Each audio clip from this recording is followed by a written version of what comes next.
So I've been running this for a couple of weeks now, and we're getting around 53, 57 degrees overnight, 82 to 86, 87 during the day, and it's like 80, 81 degrees in the morning, but it's just not able to pull enough heat to be able to get it higher than 84 degrees. Right now, the pool temperature is 88 degrees going in, but it's 82 degrees is what the water temperature is.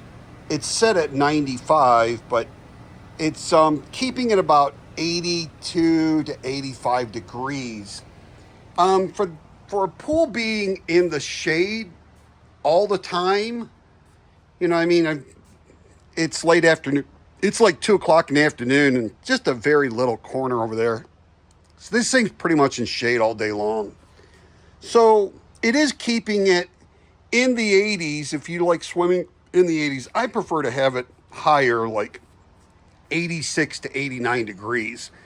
So if you have where your pool's in full sun all day long and it's down in the mid 50s, low 50s overnight and low to mid 80s, you could probably keep it around 88, 90 degrees with that sun on the pool cover. But in the shade, 82 to 84 is probably going to be the highest you're going to get on your daytime temperature.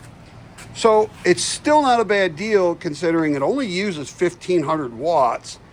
And running my pool pump between 1200 RPMs and 2000 RPMs, it's using around 80 watts to, let's see, I think right now we are at 261 watts at 2000 RPMs. So you're looking at around 1750 watts to run the pool pump and the pool heater.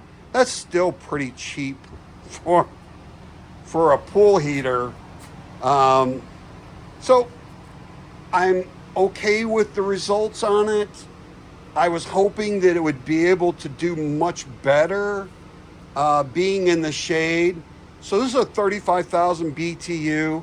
I would think that for me to be able to stay in the high 80s, I would probably need a 55,000 BTU. And this is a 9,500 gallon pool. So once again, it is staying in the low 80s, but we like it higher than that. So this is an okay option. It's not the greatest option. That's pretty much it. Please like, share, subscribe, hit that notification bell. See you in the next video.